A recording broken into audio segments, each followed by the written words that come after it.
Hi parents, మీ పిల్లలు food సరిగా తినట్లేదని ఇబ్బంది పడుతున్నారా? ఫుడ్ తినడానికి ఎక్కువ టైం తీసుకుంటున్నారా? లేదా ఫుడ్ తినాలి అంటే కంపల్సరీ టీవీ కానీ ఫోన్ కానీ ఉండాలి అని సతాయిస్తున్నారా మిమ్మల్ని? లేదా నోట్లో ముద్ద పెట్టుకుంటున్నారు కానీ నమలట్లేదు, చాలా టైం తీసుకుంటున్నారు అని ఇబ్బంది పడుతున్నారా? మా పిల్లలు ఫుడ్ నమలట్లేదు, మింగేస్తున్నారు అని అనుకుంటూ ఉన్నారా? ఓన్లీ జంక్ ఫుడ్ తింటున్నారు, ప్యాకెట్ ఫుడ్ తింటున్నారు, చిప్స్ తింటున్నారు, లేదా టిఫిన్స్ మాత్రమే తింటున్నారు, రైస్ తినట్లేదు అని మీరు అనుకుంటూ ఉన్నారా? సో మా పిల్లలు టైం టు టైం ఫుడ్ తినట్లేదు, రోజులో ఒక్కసారి మాత్రమే తింటూ ఉన్నారు అనేసి అనుకుంటూ ఉన్నారా? సో మీ పిల్లల్లో ఇలాంటి ఇష్యూస్ అన్నీ మీరు అబ్జర్వ్ చేస్తున్నారు అంటే please my dear mothers especially please alert, మీ పిల్లల్లో ఫీడింగ్ ఇష్యూస్ ఉన్నాయి, లేదా దీన్నే పికీ ఈటింగ్ హ్యాబిట్స్ అని అంటాము.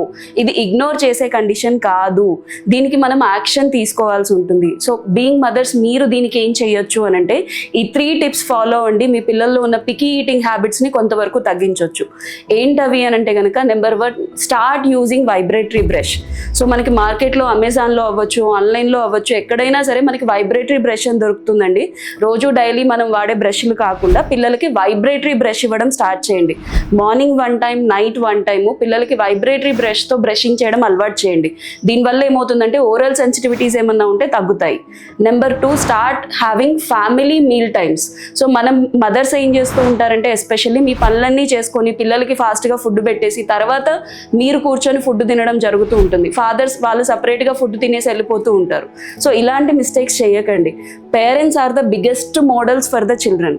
సో ఆల్వేస్ మీరు ఫ్యామిలీ కామన్ మీల్ టైమ్స్ పెట్టుకున్నట్లయితే కనుక కిడ్కి మిమ్మల్ని చూసి ఎలా తినాలి అనేది అలవాటు అవుతూ ఉంటుంది. So common family meal time రొటీన్స్ని అలవాటు చేసుకుంటూ ఉండండి. And third most important tip is that, so ఇంకా ఏం చేయాలి అని అంటే కనుక వాస్ట్ వెరైటీ ఆఫ్ ఫుడ్ రేంజ్ని ఇంట్రడ్యూస్ చేయండి. మీ ప్రతి మీల్లో కూడా ఏదో వాడు దోశ తింటే దోశే పెట్టడము, ఇడ్లీ తింటే ఇడ్లీయే పెట్టడము, లేదా దాల్ రైస్ తింటూ ఉంటే అది మాత్రమే పెట్టడం చేయకుండా అన్ని వెరైటీ ఆఫ్ ఫుడ్ని మీ ప్లేట్లో ఉండేలాగా చూసుకుంటూ ఉండండి. అది మీ కిడ్కి ఇంట్రడ్యూస్ చేస్తూ ఉండండి. మీరు ఈ 3 టిప్స్ ఫాలో అయ్యాక కూడా మీ పిల్లల్లో ఇంకా ఇష్యూస్ ఉన్నాయి, వాడు ఇంకా ఫుడ్ సరిగా తినలేకపోతున్నాడు అంటే అస్సలు ఇగ్నోర్ చేయకండి. ఇమ్మీడియట్గా మీ దగ్గరలో ఉన్న స్పీచ్ అండ్ లాంగ్వేజ్ పెథాలజిస్ట్ని కన్సల్ట్ అవ్వండి. మీ పిల్లల్లో ఉన్న ఫీడింగ్ ఇష్యూస్ని కరెక్ట్ చేసుకోండి. Thank you.